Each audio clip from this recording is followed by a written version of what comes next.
New perfect study centre. तर आज आपण शेतकरी मित्र या पदभरतीबाबत परिपूर्ण माहिती या पत्रकातून बघणार आहात. दिनांक 17 ऑगस्ट 2026 हे पत्रक काढण्यात आलेलं आहे महाराष्ट्र शासन कृषी विभागामार्फत. तर इथं प्रतीक आयुक्त कृषी कृषी आयुक्तालय महाराष्ट्र राज्य शिवाजीनगर पुणे. तर जे काही कृषी मित्र आहे किंवा शेतकरी मित्र आहे त्याची जी काही वॅकन्सीज आहेत हे वॅकन्सीज रिलीज केलेली आहेत. या वॅकन्सीजबद्दल परिपूर्ण माहिती या पत्रकात आहे. तर बघा, आत्मा योजनेअंतर्गत सन 2026-27 या आर्थिक वर्षामध्ये केंद्र शासनाच्या मार्गदर्शक सूचनेनुसार प्रतिमहा ₹1500 याप्रमाणे मानधन तत्वावर शेतकरी मित्राची निवड करावयाची आहे. याबाबत क्षेत्रीय स्तरावर शेतकरी मित्र निवडीबाबत निर्गमित करावयाच्या मार्गदर्शक सूचनेचा मसुदा संदर्भाधीन पत्र क्रमांक 1 अन्वये मान्यतेस्तव सादर करण्यात आला होता. सन 2026-27 या वर्षासाठी शेतकरी मित्र निवडीच्या मार्गदर्शक सूचनांबाबत सचिव कृषी यांच्या अध्यक्षतेखाली 18/5/2026 रोजी ऑनलाईन आढावा बैठक संपन्न झाली. सदर बैठकीत प्राप्त झालेल्या सूचनांनुसार संचालक आत्मा कृषी आयुक्तालय पुणे यांनी संदर्भातील पत्र क्रमांक 2 अन्वये मार्गदर्शक सूचनामध्ये आवश्यक सुधारणा करून सुधारित मसुदा तयार केला होता. तर जे काही शेतकरी मित्र आहेत त्याचे जे काही मार्गदर्शक आहेत कशा प्रकारे त्यांना निवडीचे निकष आहेत ते सुद्धा आपल्याला बघावायचे आहेत. शेतकरी मित्र आत्मा यंत्रणा कृषी विभाग आणि गाव पातळीवर शेतकरी यांच्यातील महत्त्वपूर्ण दुवा असल्यामुळे अनुभवी आणि प्रयोगशील शेतकरी निवडणे आवश्यक आहे.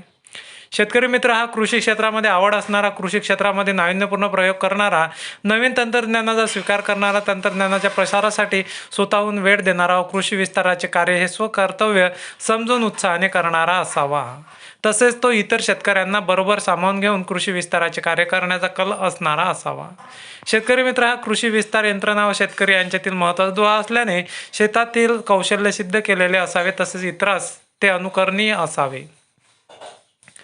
ज्या शेतकऱ्यांचे शेतकरी मित्र म्हणून निवड करावयाची आहे त्यांनी विस्तार कार्यक्रम अंमलबजावणीसाठी स्वयंप्रेरित सेवाभावी वृत्तीने काम करणे आवश्यक राहील.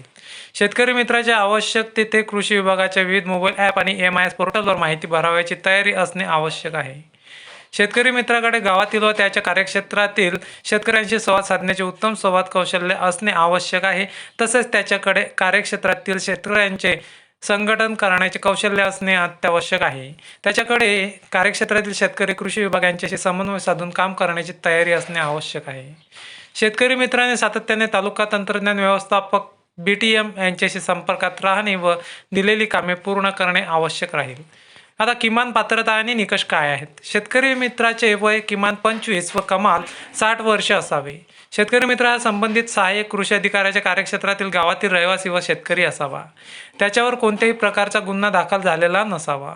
शेतकरी मित्राचे शिक्षण हे किमान 12वी पास असणे अत्यावश्यक आहे. किमान कौशल्य पात्रता शेतकरी मित्राकडे समाज माध्यम हाताळण्याचे किमान कौशल्य असणे आवश्यक आहे. शेतकरी मित्रांनी दिवसातून किमान 2 तास कृषी विभागाचे काम करणे आवश्यक राहील. शेतकरी मित्राचा दृष्टिकोन शेतकरी मित्राचे मिळणारे मानधन हे त्याच्या उपजीविकेचे साधन म्हणून पाहण्याचा नसावा. शेती हा शेतकरी मित्राचा दुय्यम व्यवसाय नसावा. शेतकरी मित्राचे कर्तव्य व जबाबदाऱ्या शेतकरी मित्रांनी त्याचे कार्यक्षेत्र स्वयंप्रेरित सेवाभावी वृत्तीने काम करणे अपेक्षित असे आहे. शेतकरी मित्राची प्रमुख कार्यप्रणाली असतील. शेतकऱ्याचे जे काही कर्तव्य आणि जबाबदाऱ्या त्या तुम्ही व्यवस्थितरित्या वाचून घेऊ शकता. शेतकरी मित्र निवडाची प्रक्रिया कशा प्रकारे होणार आहे? तालुक्यामध्ये निवड करावयाच्या एकूण शेतकरी मित्रापैकी 30% महिलांची निवड करणे अनिवार्य राहील. महिलांचा हा 30% सहभाग निश्चित करण्याच्या उद्देशाने तालुका कृषी अधिकारी यांच्या तालुक्यातील एकूण गावांपैकी 30% गावे लॉटरी पद्धतीने केवळ महिलांसाठी राखीव करावीत. तसेच या निश्चित केलेल्या गावातील पुढील कार्यवाही करण्यासाठी संबंधित सहाय्यक कृषी अधिकारी यांना योग्य त्या लेखी सूचना द्याव्यात. शेतकरी मित्र निवड करताना सहाय्यक कृषी अधिकारी यांनी त्यांच्या कार्यक्षेत्रामध्ये शेतकरी मित्र निवडण्याबाबत ग्रामपंचायतचे सूचना फलक इतर माध्यमातून प्रसिद्धी करावी. प्रसिद्धी करताना शेतकरी मित्राच्या सेवा या मानधन तत्वावरील असून त्यांना कोणत्याही परिस्थितीमध्ये कृषी विभागामध्ये कायम करण्याचा दावा करता येणार नाही. संबंधित सहाय्यक कृषी अधिकाऱ्याच्या कार्यक्षेत्रातील गावातील इच्छुक उमेदवारांनी आपले अर्ज सहाय्यक कृषी अधिकाऱ्याच्या मुख्यालयाच्या ग्राम कृषी विकास समितीकडे सादर करावेत. महाराष्ट्र शासनाच्या दिनांक 9 सप्टेंबर 2020च्या शासन निर्णयानुसार प्रत्येक ग्रामपंचायतीमध्ये ग्राम कृषी विकास समिती GKVS स्थापन करण्यास सूचना दिल्या आहेत. तथापि ज्या गावांनी ग्राम कृषी विकास समिती स्थापन केली नाही त्यांनी तात्काळ स्थापन करून शेतकरी मित्र निवडीची कार्यवाही करावी. निवडीचे निकष उपलब्ध अर्जामधून खालील क्रमाने सर्वात जास्त शिक्षण असलेल्या उमेदवाराची निवड करावी. पदव्युत्तर पदवीधारक, नंतर आहे पदवीधारक, नंतर आहे पदविकाधारक, 12वी उत्तीर्ण. 2 किंवा अधिक उमेदवारांची सर्वोच्च शैक्षणिक अर्हता समान असल्यास त्या शैक्षणिक अर्हतेमध्ये सर्वाधिक गुण प्राप्त केलेल्या उमेदवाराची निवड करणे अनिवार्य राहील.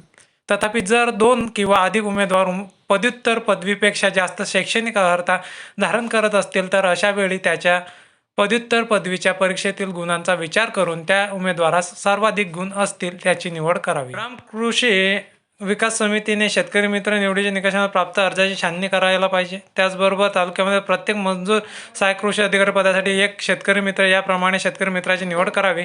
शेतकरी मित्राची निवड 2 वर्षाच्या कालावधीकरता करण्यात येईल. ही निवड आत्मा योजनेअंतर्गत उपलब्ध होणाऱ्या निधीच्या अधीन राहून करण्यात येत असून सदर निवड कोणत्याही टप्प्यावर रद्द करण्याचे अधिकार सक्षम प्राधिकरणास राहणार आहेत.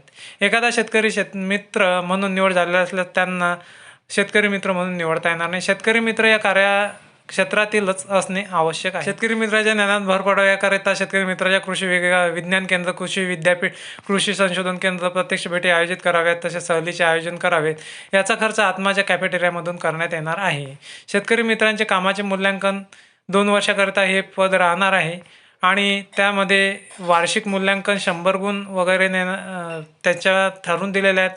शेतीशाळा वर्गास उपस्थिती, गटाची संख्या, गट सर्वेक्षण संस्था संख्या, ग्रामसभा किती घेतल्या त्यामार्फत त्याचे जे काही मूल्यांकन आहे ते होणार आहे. लक्षांक साध्य यांच्या आधारे त्या घटकाची टक्केवारी काढण्यात यावी. प्राप्त टक्केवारीनुसार खाली तक्त्यानुसार गुणांकन निश्चित करावे. 0 ते 25 10 गुण आणि 26 ते 50 20 गुण, 51 ते 60 30 गुण, 61 ते 70 40 गुण, 71 ते 80% 60 गुण, 81 ते 90 80 गुण, 91 ते 100 100 गुण. अशा प्रकारे आपल्याला पाहायला मिळते. तर जर कोणताही शेतकरी मित्र नादार घोषित झाला, गैरवर्तणूक करताना आढळला किंवा त्याच्यावर फौजदारी गुन्हा निदर्शन आले तर ग्राम कृषी विभागाच्या समितीच्या ठरावानुसार त्याला पदावरून दूर काढता येऊ शकते. शेतकरी मित्रांना कोणत्याही परिस्थितीत कृषी विभागामध्ये कायम करण्याबाबतचा दावा करता येणार नाही. तर मग आता याला शेतकरी मित्रावरील जो काही खर्च आहे किंवा मानधन किती आहे, शेतकरी मित्रांना प्रति महिना 1500 रुपये यावर प्रमाणे वार्षिक 18,000 रुपये एवढे मानधन देय राहील. या व्यतिरिक्त अतिरिक्त कोणताही निधी, मानधन, प्रवास खर्च, इतर भत्ते देय राहणार नाहीत. निवड झाल्यानंतर त्याला बॉन्ड पेपर लिहून द्यायचा आहे. आता प्रपत्र वगैरे दिलेलं आहेत, कशा प्रकारे आहे ते प्रपत्र तुम्ही पाहू शकता. तर बॉन्ड पेपरचा सुद्धा इथं हे मूल्यांकनाचा जो नमुना आहे तो आहे प्रपत्र 2 आणि शेतकरी मित्र याचे वार्षिक मूल्यांकन कशा प्रकारे होणार आहेत त्याचा सुद्धा नमुना इथं पत्रकामध्ये दिलेला आहे. नंतर आहे आत्मा योजनेअंतर्गत मित्र निवडीचा तपशील. तर म्हणजे कोणकोणत्या विभागात किती जागा आहेत जिल्ह्यावाईज इथं दिलेल्या आहेत. ठाणे विभागाला 1244 आहेत, नाशिक विभागात 1494 आहेत, पुणे विभागात 1779 आहेत, कोल्हापूर विभागात 1211 आहेत, छत्रपती संभाजीनगर विभागात आहेत 1125, लातूर विभागात 1468 आहेत, अमरावती विभागात आहेत 1772, वर्धामध्ये 235, नागपूरमध्ये 369 आणि भंडारामध्ये 164 आहेत, गोंदियामध्ये 173 आहेत, चंद्रपूरमध्ये 336 आहेत आणि गडचिरोलीमध्ये 207 आहेत. त्याचमध्ये बुलढाण्यामध्ये जे आहेत ते 408 आहेत, अकोल्यामध्ये 250 आहेत, वाशिममध्ये 206, अमरावतीमध्ये 447, यवतमाळमध्ये 461 अशा एकूण जागा आपल्याला पाहायला मिळतात.